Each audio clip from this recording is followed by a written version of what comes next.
un programa de estos, bueno, todos merecen la pena, pero hoy la verdad que estamos nosotros estamos privados en esta mañana, como solemos escuchar y rápidamente desde el boletín informativo. Hoy le hemos pedido que aterrice con nosotros aquí en Agüita Agüita nuestra compañera Erika Cerdeña. Muy buenos días. Muy buenos días, Leandro. Gracias por invitarme. Hoy tenemos todo un honor. Tenemos a una eminencia con nosotros y yo no quería perdérmelo. Siento inmiscuirme en tu programa, pero yo esto no me lo pierdo. Pues ustedes tampoco, le hacemos invitación, pero como se suele decir aquí en Canarias, nos vamos con la arrancadilla, Erika Cerdeña.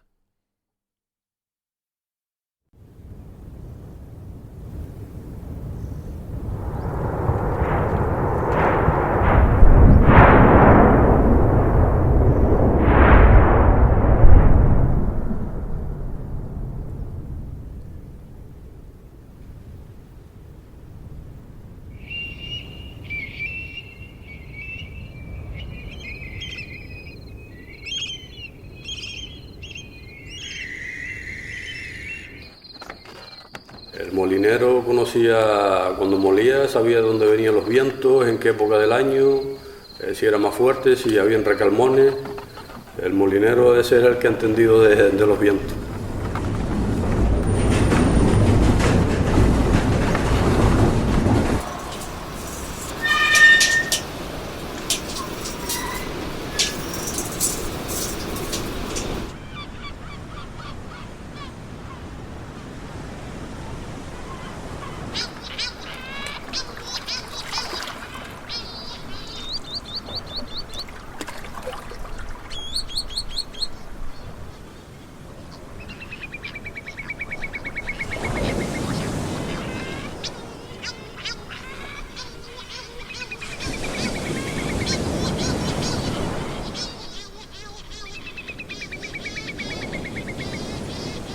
Pues Erika Cerdeña, hemos escuchado sonidos impresionantes que además se pudieron escuchar ayer, se pudieron disfrutar en el auditorio de los Gemelos del Agua.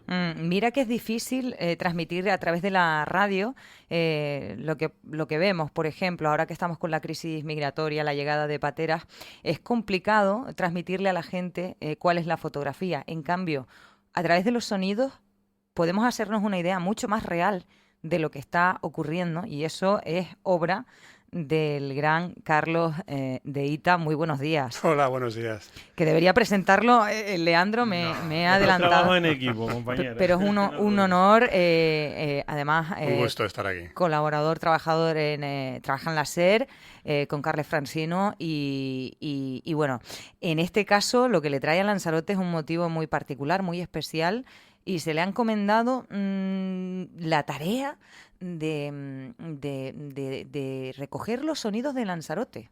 Bueno, este viaje ha sido como una especie de punto final. Bueno, espero que no sea punto final, que haya más, ¿no? Pero ha sido el punto final en el que hemos recopilado de muchos viajes de recopilación, de colección de los sonidos, de los paisajes sonoros de la isla de Lanzarote. Es una colección de miradas distintas a la isla, miradas a través del oído.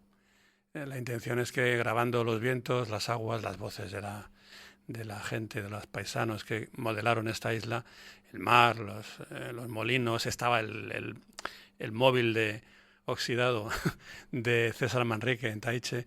Todos esos sonidos al final dibujan una isla, dibujan un paisaje de una isla. Entonces los oyentes, no sé si son espectadores, oyentes o lo que sea, la gente que está escuchando puede cerrar los ojos y reconocer su isla, su paisaje, sus lugares a través de cómo suenan. El sonido quizá informa de pocas cosas, menos que la vista, pero las sugiere todas. Y esa es la clave, la sugestión, la sugerencia, el apelar a la memoria. Uh-huh.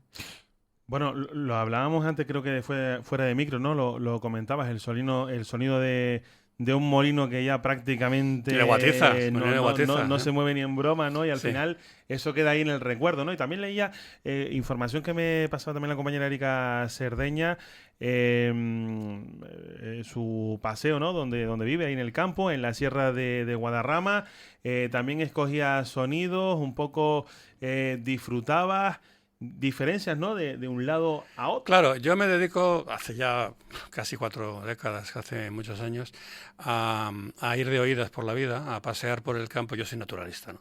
A pasear por el campo con un micrófono, grabando y escuchando lo que la naturaleza tenga que contarnos. Para mí el paisaje sonoro, que es la componente sonora de un paisaje, es fácil de entender, es el relato que la naturaleza hace de sí misma con sus propias voces. A mí el campo, a mí a cualquiera, nos cuenta lo que pasa ahí.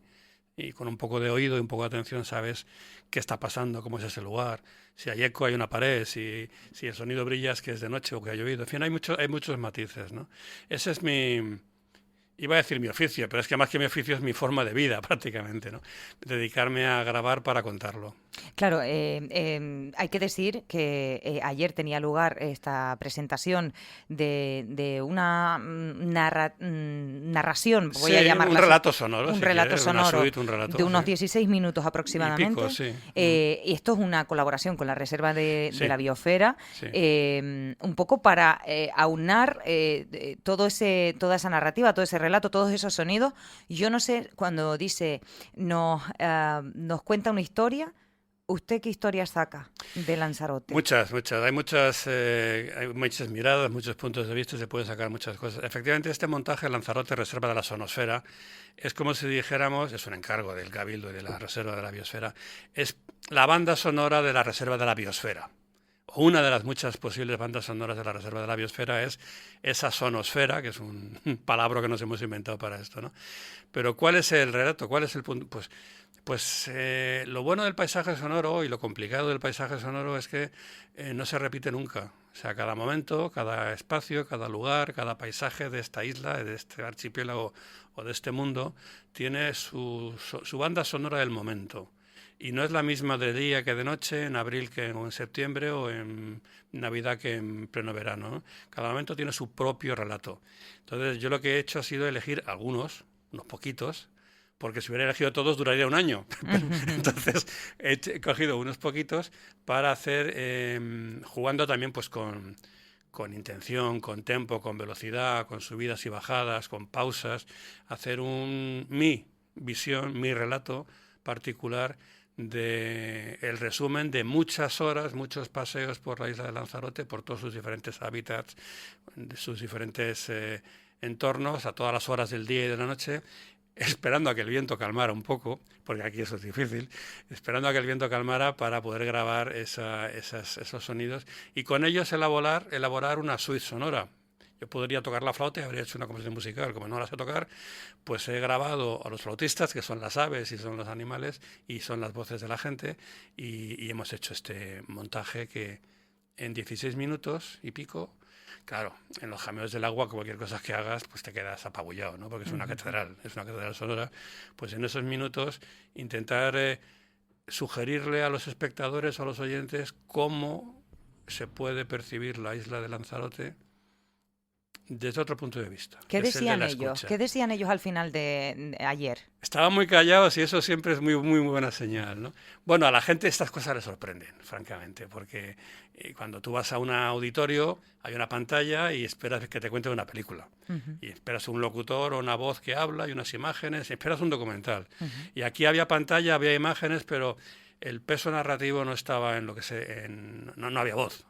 El peso narrativo era la propia naturaleza. Había unas voces, y eso me interesa reseñarlo, que esos no las grabé yo, que eran de Memoria Digital de Lanzarote, que eran voces de personas ya muy mayores, que casi todas supongo que ya no están aquí, nos estaban escuchando desde otro sitio, pero que todas ellas en conjunto nos estaban contando cómo era la vida, triste, dura, pero con esa música tan especial que tenéis aquí los conejeros, nos estaban contando la vida de las personas que habían modelado este paisaje.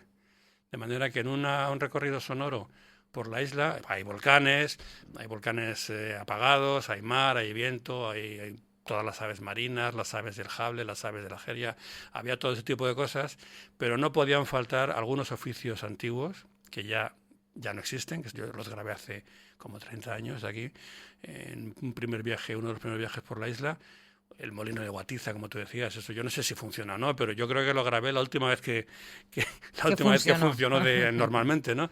El último herrero de Puerto Naos, una lancha que ya no existe, con un motor del año veintitantos que sonaba como si fuera un arcaísmo absoluto, ¿no? Es decir, en este montaje grabado en los últimos meses de actualidad natural, hay también una sección que me parece de justicia, que es como de arqueología sonora. Los sonidos que ya no existen, la gente que ya no existe, pero que fueron determinantes a la hora de construir esta isla.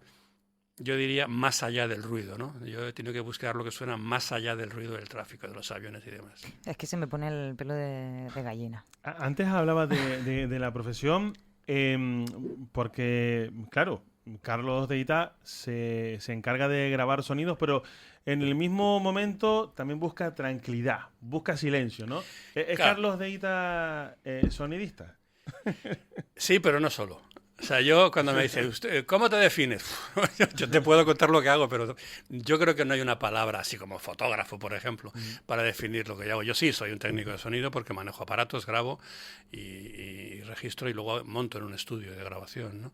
Evidentemente. Pero también soy un naturalista, porque yo lo que necesito es salir al campo a grabar animales y hay que saber dónde están esos animales, a qué hora, qué hablan, qué es lo que dicen, todo ese tipo de cosas, ¿no? Es un trabajo de naturalista. Pero es algo más también, porque yo luego con eso elaboro relatos. No me limito a grabar y decir, la naturaleza suena así. No, yo grabo la naturaleza y luego cojo, corto, pego y hago un montaje, como quien compone una pieza musical o como quien monta una película, ¿no? Y a lo mejor pues en 5 minutos te resumo un día entero en la naturaleza. Y lo cuento. ¿Soy un cuentista? Pues también. Cuentista, ¿no? Entonces, ¿qué soy yo? Mira, por resumir, yo soy un naturalista metido técnico de sonido. Es muchas cosas y yo quiero hacer una pregunta como muy directa y ya él saldrá, que para eso es un profesional como la copa de un pino, como pueda. ¿Qué miente más, el sonido o la imagen? Miente el que lo escucha o el que lo ve. Se engaña el que lo escucha o el que lo lee, porque la imagen grabada, la imagen fotografiada, no deja de ser una visión muy, muy parcial de quien toma la imagen. Es decir, tú puedes tener un paisaje y puedes esquivar la guagua que está aquí con el motor encendido o la autopista que está a tu izquierda, puedes encuadrar, ¿no? ¿Quién miente? Pues el que se lo cree. El sonido pasa igual. Con el sonido tú puedes seleccionar el momento, puedes seleccionar la hora, el punto, pero el sonido tiene una dificultad y es que, como diríamos, tú miras para adelante y lo que está atrás, si no quieres verlo, ni lo ves. El sonido es inmersivo, tú no puedes cerrar los oídos y no enterarte de lo que tienes a tu espalda. El sonido te coloca literalmente en el centro de la acción, de la escena. Yo ahora mismo estoy aquí sentado y puedo estar escuchando los ruidos que hay a mi izquierda, a mi derecha y hablando contigo que te tengo delante.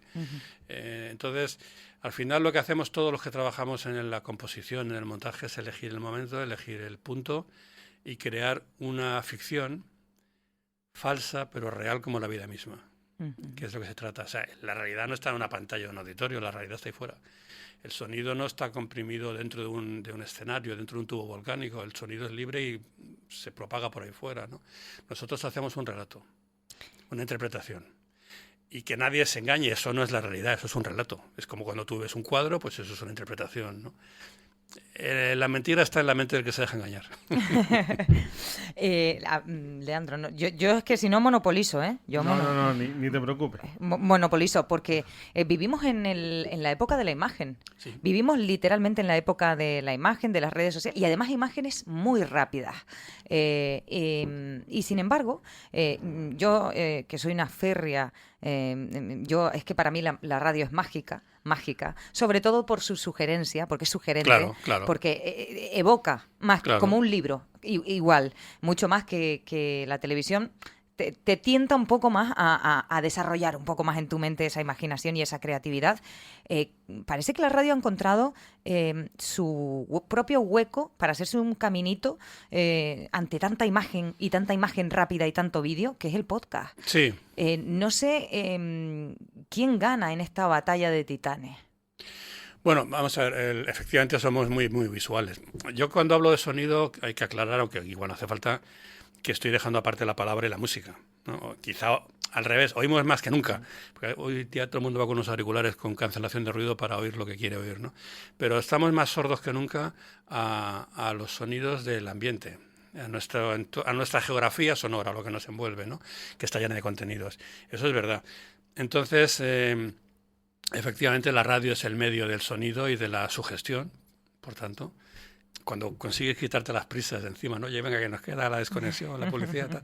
Cuando consigues quitarte eso de encima, la radio es el medio de yo como diría, del sosiego.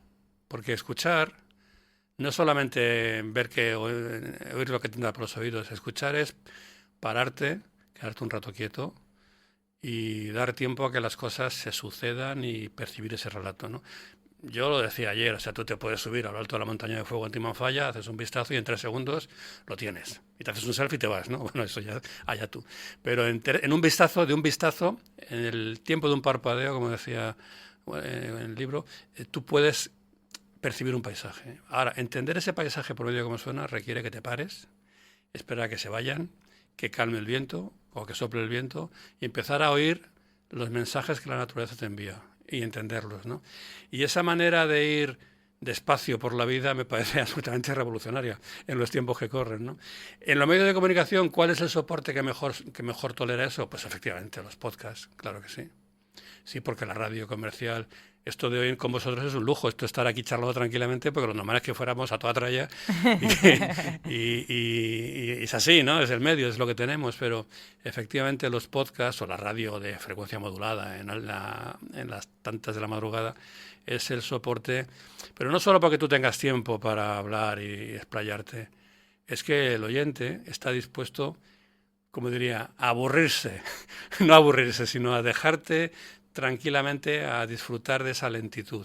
Tiene ganas de escucharte. Tiene ganas de pararse a escuchar. Y eso es lo que yo hago cuando ando por el campo, que yo voy al campo a pararme, no a recorrer y unir 1000 destinos, sino voy al campo a pararme tranquilamente, ¿no? Porque además, se trata también de poner en valor, ¿no? Lo que tenemos y además que eso aporta muchísimo. Yo, por ejemplo, cuando me suelo ir a la caleta de Guatiza y nos quedamos unos días ahí en la playa, soy los que me siento un rato allí y tienes razón, el susurro de las olas y cómo relaja. Es que te agarra, sí, te pilla y te obliga a ir tú también a bajar tu tono. Bajar el tono no es vaguear, bajar el tono es sencillamente abrirte como una esponja, abrir las orejas, abrir todos tus poros y entender ese lugar de otra manera, ¿no? Y ahí, bueno, luego siempre habrá uno con la radio puesta, o con el altavoz, con el USB, dándole a una clase de zumba. Pero, bueno, al fin me parece que es muy, muy creativo, es muy rico y también es una manera de valorar la calidad de un lugar. El paisaje sonoro es el relato, decía antes, ¿no? Es el relato de la naturaleza. En el paisaje sonoro tenemos paisajes muy bonitos, silencios y las aves y los molinos, tal, pero en el paisaje sonoro también está la contaminación y el ruido. De manera que yo creo que la primera víctima de un paisaje es el paisaje sonoro, porque el ruido llega antes que la maquinaria que lo va a destruir. Y también tenemos que aprender a valorar que un paisaje sano es un paisaje en el que no es silencioso, ¿no? En el que no hay esas perturbaciones del mundo mecanizado. Estamos romantizando mucho y yo como buena... Pero viva el romanticismo. Claro, y yo como culichichi que soy, a mí me gusta poner en aprietos a la gente. Venga. Entonces, porque puedo intuir las mejores partes de su trabajo. ¿Y las peores? Las peores son cuando llevas tú 1 hora esperando a que alguien diga algo, un pájaro diga algo, y cuando lo está diciendo te pasa un avión por encima. Eso es horrible. Eso es para tirarse al mar, sí. Entonces, claro, una parte fundamental de ese trabajo no es solo saber dónde están aquellas cosas que tú quieres grabar, dónde va a hablar tal animal o dónde se expresa un ave o donde el viento hace un ruido especial porque se mete en un hornito y provoca un sonido que define ese lugar, o donde el agua del mar pega y hace un ruido en los hervideros o en cualquier sitio de estos, un sifón. Eso hay que saberlo y hay que saber dónde se puede grabar y desde qué punto de escucha, no de vista, y con qué micrófonos, fue una serie de cuestiones técnicas y naturalísticas, ¿no? Pero tú también tienes que saber en qué territorio estás jugando. Y entonces tienes que saber a qué horas es imposible, pues porque hay mucho ruido, a qué hora... Yo, por ejemplo, mira, grabando esta pieza de Reserva de la Sonosfera en Lanzarote, Yo iba mucho por una zona determinada, pues por Guatiza, porque había unos pajaritos que me interesaba grabar allí, ¿no? Y yo sabía que de 7 a 8:30 de la mañana no había nada que hacer, porque es la hora en la que hay mayor actividad en el aeropuerto. Entonces yo llegaba de amanecida, grababa o lo intentaba, a las 7:30 me iba a tomar un café y volvía a las 9, porque conozco el medio, entonces sé que hay que rehuir de esas manchas que son el ruido en el paisaje y buscar espacios escondidos, retirados, donde esa contaminación acústica no llegue o llegue de una manera controlada. Pero ese es el gran problema, cuando tú buscas la limpieza y buscar un paisaje sonoro puro, limpio, es buscar la limpieza, la belleza, pues una sociedad tan manchada como esta te da muchos problemas. 100%. Y yo, por ejemplo, es que te estaba escuchando y de nuevo me voy a la caleta de Guatiza y es verdad que están esos chupaderos, ¿no? Es todo piedra, están esos chupaderos, Sí. cómo sube el agua y qué maravilla cuando... Y de nuevo, ¿sabes? Se mete de nuevo el agua abajo y, coño, esto Es me, que me eso es vale muy... para poner, es lo que hablábamos, ¿no? Poner en valor lo que Eso, uno... que eso es muy descriptivo. Eso es muy descriptivo. Sí, O sea, sí, si sí. tú has estado allí, ¿no? Sí, Además, sí. a mí ahí me pasó una cosa muy tonta, pero vamos, sabes que el mar como que tiene sus ritmos, ¿no? Pero al final te llega una ola y te moja. Entonces, cuando grabas, tú siempre te vas intentando acercar y acercar un poquito más cerca. Y al final pones el micrófono donde ha caído la última gota y en la siguiente serie, ¡paf!, te lleva por delante y te empapa todo, ¿no? Pero bueno, tú ya has oído eso. Si lo oyes, tu mente te va a llevar esa sensación y te va a producir, espero, una gran satisfacción, porque el sonido es tan sugerente que te va a hacer revivir ese momento que tú recordarás como idílico. A Carlos de Ita le interesa algo, supongo, hablamos mucho los seres humanos, pero no sé si tiene interés por ejemplo, y me voy a la plena actualidad, para expresar un relato. En radio lo vemos muchísimo, por ejemplo, en conflictos bélicos, en distintas situaciones humanitarias, lo vemos, que esos sonidos a veces nos dan más información que la palabra de un periodista, muchísimo, muchísimo más. Pero no sé si está interesado en alguna medida en el ser humano, más allá de eso que nos ha contado de oficios. Sí, sí, por supuesto que sí. De hecho, he trabajado en muchas cosas de esas, ¿no? Una autocrítica, somos todos gente de radio, ¿no? En todas las emisoras de radio, en muchas hay una sección que se llama Los sonidos de la semana. Y eso es los viernes por la tarde, por ejemplo, ¿no? En la cadena SER era así, por ejemplo. Los sonidos de la semana sistemáticamente es alguien hablando.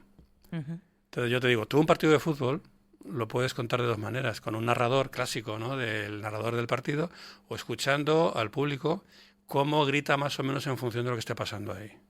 Yo, por ejemplo, que no soy futbolero, cada vez que hay un partido de estos de alta rivalidad, la selección con no sé qué, en el Madrid, con el Barça y tal, yo me voy al campo a grabar, porque esa noche no hay tráfico en las carreteras. Esa noche la gente está en casa viendo el partido. Hay mucho menos tráfico y yo puedo grabar. Pero yo sé exactamente lo que está pasando. Claro. Porque estando ahí grabando pájaros ruiseñores en el campo, oigo los gritos de ¡oh! O los cohetes. Entonces tú sabes por el sonido qué está pasando en un campo. Eso yo nunca lo he oído en un programa de radio, por ejemplo. De qué manera tú puedes seguir un partido de baloncesto por el grito de la gente, no por lo que dice el narrador. A mí sí que me interesa, claro que me interesa. He hecho reportajes sonoros de las ciudades y contar una ciudad por cómo suena. Yo hice un reportaje sonoro sobre Madrid, siendo el árbitro los semáforos que paran a la bestia del tráfico, y cuando para la bestia suena la vida de la ciudad, suena a los pájaros, pero suena las voces, las músicas de los músicos callejeros, y cuando arranca otra vez el tráfico eso se cara, es como un telón que abre y cierra. Sí que me interesa. Lo que pasa es que yo ya tengo una edad y ahora ya me interesa, pero yo busco sensaciones más placenteras. ¿Sabes? Entonces, es muy interesante irse a la guerra, a grabar una guerra posiblemente, ¿no? Pero yo prefiero quedarme tranquilamente en un prado o en un bosque escuchando cómo suena aquello, pero ya por una cuestión puramente de disfrute personal, no de interés. Narrativamente, insisto, a mí me sorprende que el sonido, más allá de la palabra, en un medio tan sonoro como es la radio, no tenga una presencia absoluta como la imagen en televisión. No la tiene. Va teniendo, porque también cada vez es más, técnicamente es más fácil, pero todavía el sonido sigue siendo como lo que graban los micrófonos de ambiente, ¿no? En la realidad, cuando hay un presentador o una comentarista hablando de algo.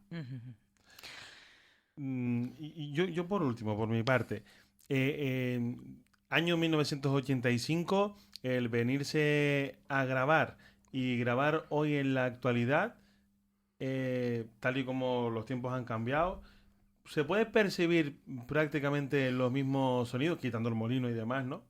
En comparación a lo de hoy, digo por lo revuelto que está el entorno. Pasan dos cosas. Por una parte, digamos que la biofonía, la biofonía es el conjunto de las voces de los animales de un lugar. Puede que sea la misma o parecida, pero faltan. Hay menos animales que hace 30 años, bastante menos. A lo mejor son las mismas especies, pero hay menos solistas. Y eso se nota. En el paisaje sonoro hay grandes huecos. Y sin ninguna duda lo que sí que se nota mucho es el incremento del ruido por todas partes. O sea, si antes había 1000 coches, ahora hay 10.000. Bueno, no sé los que habría, ¿no? Pero se incrementa muchísimo. Y algo que está pasando en Canarias y sobre todo en el sur de Europa es la llegada de voces de aves nuevas que eran muy comunes en el norte de África, en las zonas subdesérticas, y que están entrando en estos paisajes que cada vez más se están secando y se están pareciendo más a lo que era el norte de África. Qué paradoja. ¡Qué tragedia! Sí. Y eso lo cuenta el sonido. Qué paradoja Eso lo cuenta el con sonido. respecto a lo que está ocurriendo. Lo siento mucho por establecer este paralelismo, pero es que existe. Y yo no le hago más preguntas, pero sí que invito a la gente a que escuche. Tienen toda la información en Reserva de la Biosfera de este paisaje. No me sale el nombre del palabra que se han inventado. Lanzarote, Reserva de la Sonosfera. De la Sonosfera, para que busquen toda la información porque se puede volver a escuchar. Ojalá que continúe este proyecto y gracias por hacernos este regalo. Me ha sorprendido cómo se ha referido a solistas, a cómo hablan los animales. Hablan quizá mucho más que las personas y deberíamos escuchar un poco más. Una maravilla, un verdadero placer, Carlos Deita. Muchísimas gracias por estar con nosotros. Pues ha sido un placer para mí. Desde que llegué anteayer hasta aquí no ha sido más que alegrías. O sea que muchas gracias. Bueno, pues hasta la próxima. Hasta pronto. Erika Cerdeña, muchas gracias. Gracias por invitarme, Leandro. Nosotros hacemos